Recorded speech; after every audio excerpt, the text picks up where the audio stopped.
And talking about the external pressure on the Sisi regime, Financial Times editorial board published a piece recently about Egypt, and I quote, it is often assumed that Egypt is too important to fail and that the donors or Gulf states will always bail Cairo out. Do you agree with this analysis, Robert? No. Why? No. Because, there are always tensions in inter-Arab relations. And so while the Gulf, wants stability in Egypt, on the other hand, they don't trust Egypt, and they don't trust Sisi. Don't trust Sisi or and Egypt? So, pardon me? Don't trust Sisi, trust the regime? No, because they're aware of, he is trying to pursue his own personal interests, and that and what he sees as the interests of the state of Egypt, which in many cases are not the same as those in the Gulf. So with regard to the Saudis, for example, it's not just the Sisi regime, but previous ones also sought to maintain reasonable relations with Tehran, other than Sadat, who once he accepted the Shah, of course it was all over with Khomeini and the mullahs.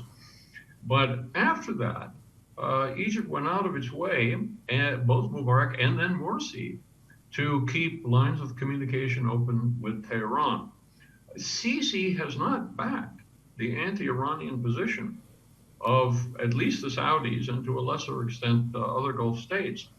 So that's simply an example. Sisi has not provided significant support in Yemen, which the Saudis asked him for.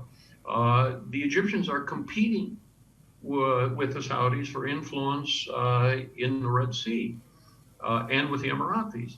So what they want is to keep him on a tight leash that he's dependent, and he will not be able to challenge their power and authority wherever they care to assert it. If he were to do so, then they would simply cut the purse strings, and that would be the end of the story. So they sort of got him where they want him, but if he were to try to assert independence of Egypt in some meaningful way against them, then that would be it. So I don't think that we can assume Egypt is too big to fail. In the minds of some Europeans, it might be, because they would be confronted with vast amounts of illegal migration. But the Europeans are not the central actors in this drama. They are not, in any case, united. And so the central actors are the Gulf.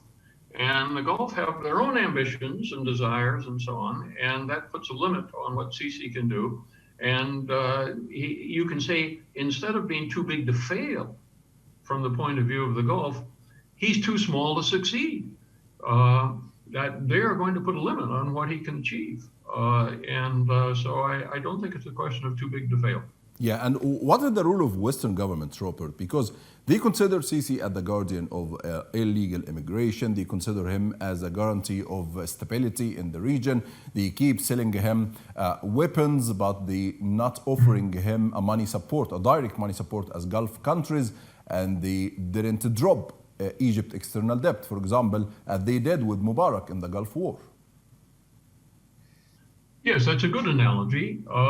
And so Egypt was paid off for not its military role in the Gulf, which was negligible and indeed negative in many regards, but it was a positive political role to have Arab support for the Kuwaitis against the Iraqis. That's what they got $30 billion for. So in this case, I would say that the willingness to write off $30 billion in debt is irrelevant, because the debt now is significantly in private hands. And debt relief, as we know, which involves not only governments in the West, but the Chinese, to some extent the Russians now in Egypt, and private banks, private investors, and so on. It's a very complex matter. And so much more complex than it was back in 1991. So I don't think that historical analogy is likely to hold in this case. Now, it is the case that these governments you refer to are desperately afraid of destabilizing consequences of a governmental collapse in Egypt. And so they are willing to provide financial and military support and political support to overcome that. But their capacities and their willingness to do so are limited. So if the situation were to deteriorate, let's say as it did in January, February of 2011, the ability of these governments to do something in the face of a serious challenge to the incumbent government are very limited. The Americans could do nothing, nor could the Europeans. And there is nothing to suggest that in the meantime, they've developed their abilities to have local influence of any greater magnitude than the negligible amount they had back in 2011. So the Europeans, the West in general, want stability in Egypt. It's providing certain things to try to ensure that, but that's no guarantee. And if Sisi thinks that the West can save him in the end, he's wrong.